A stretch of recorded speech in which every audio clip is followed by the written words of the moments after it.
जो परम पुरुषार्थ है मोक्ष, उसका साक्षात साधन है। और ज्ञान के अधिकार संपादक के रूप में बाकी कर्मनिष्ठा रूप साधन है, जो अभी द्वितीय प्रकरण के द्वारा बताया जा रहा है।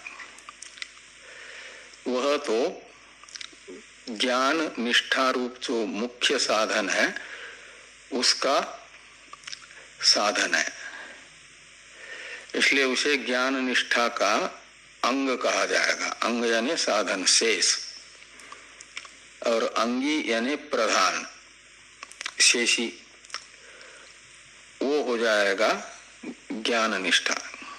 ज्ञान निष्ठा और कर्म निष्ठा में यदि कोई संबंध है तो क्या है? अंगांगी भाव संबंध, शेषी भाव संबंध। अंग है कर्मनिष्ठा, अंगी है ज्ञान निष्ठा।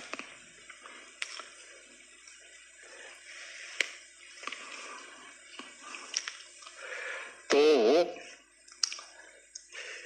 ये कहा गया ईशा अत्र यानी अस्याम उपनिषदि, इस ईशावास्योपनिषद में ये अत्र शब्द का अर्थ निकलेगा।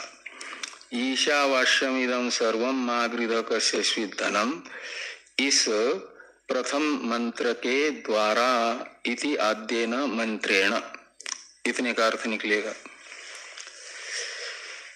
सर्वैष्णा परित्यागेन का अर्थ है, सर्वैष्णा परित्याग है संन्यास।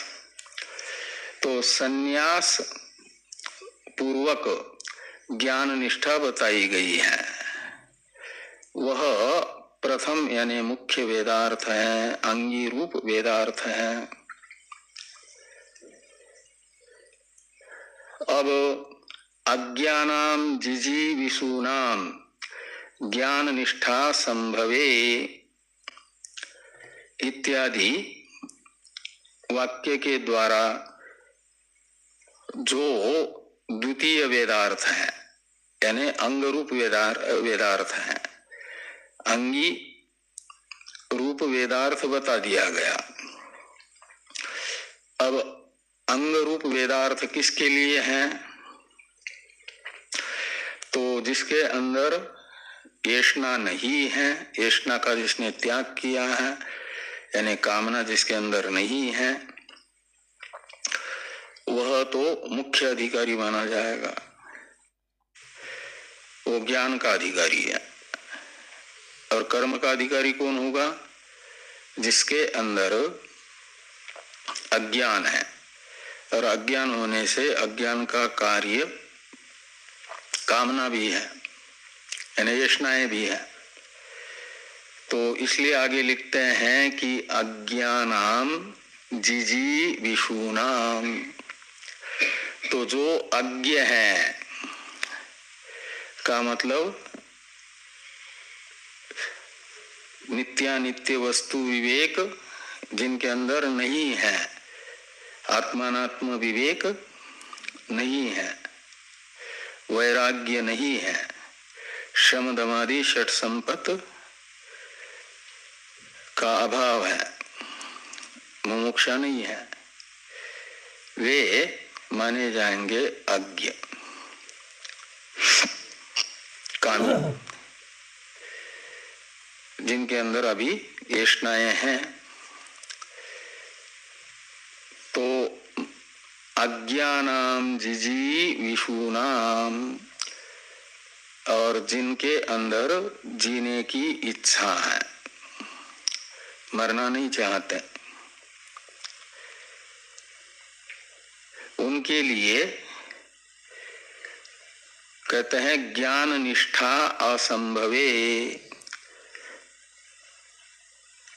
इसमें ज्ञान निष्ठा के पास में पूर्ण विराम है, वो नहीं होना चाहिए।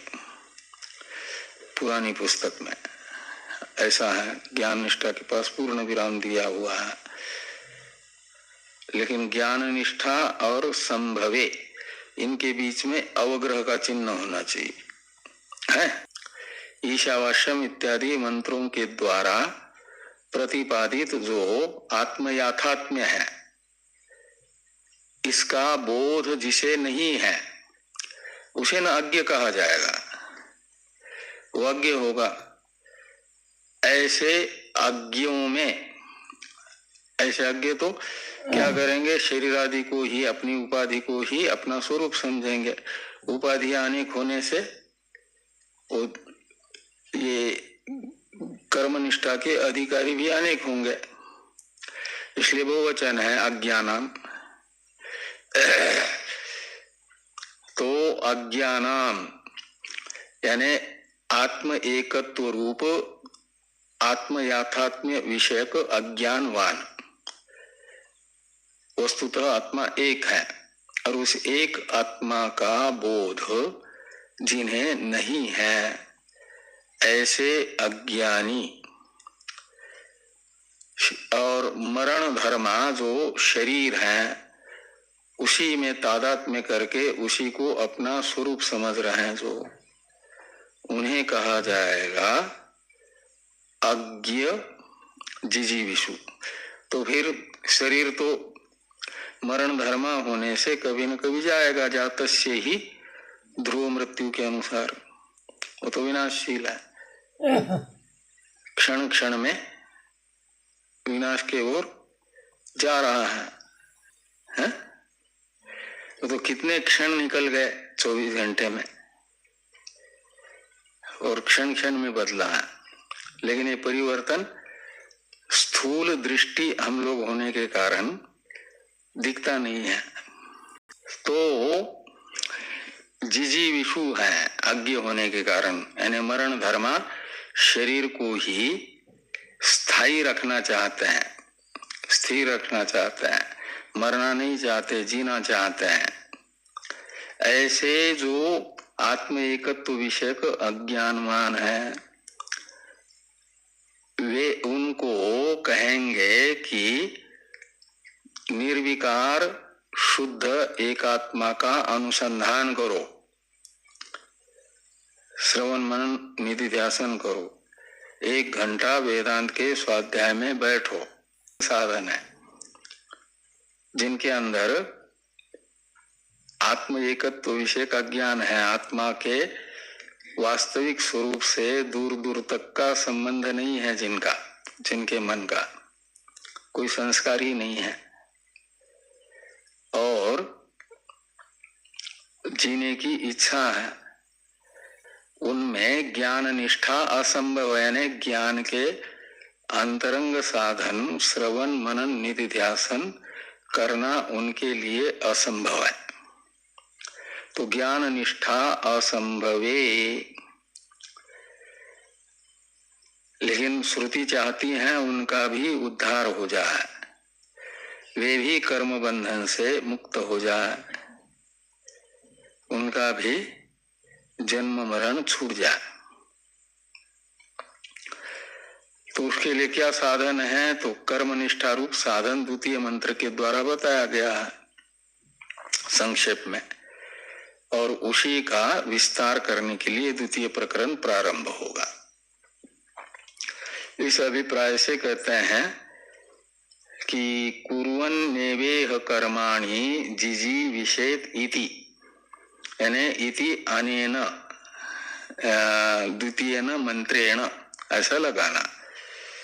कर्म निष्ठा उक्ता द्वितीयो वेदार्थ। तो कुर्वन् नेवेह कर्माणि, ये जो द्वितीय मंत्र है, इससे कर्म निष्ठा रूप द्वितीय वेदार्थ यानी अंग रूप वेदार्थ बताया गया।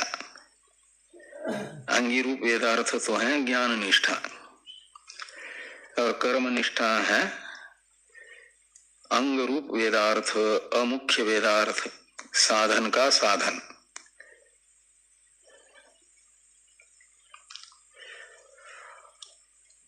अब ये ईशावास्य उपनिषद तो संहिता भाग की यानी मंत्र भाग की है ना, तो वेद 2 विभागों में विभक्त है ना, संहिता भाग और ब्राह्मण भाग, मंत्र भाग ब्राह्मण भाग। ब्राह्मण मंत्र भाग की उपनिषद है 40वें अध्यात्मक ईशावास्य उपनिषद, और यजुर्वेद की ही बृहदारण्यक उपनिषद भी है, वो है ब्राह्मण भाग की बृहदारण्यक उपनिषद। ईशावास्योपनिषद का यानी मंत्र भाग का व्याख्यान माना जाता है ब्राह्मण भाग को। मंत्र भाग है व्याख्येय, व्याख्यान है ब्राह्मण भाग।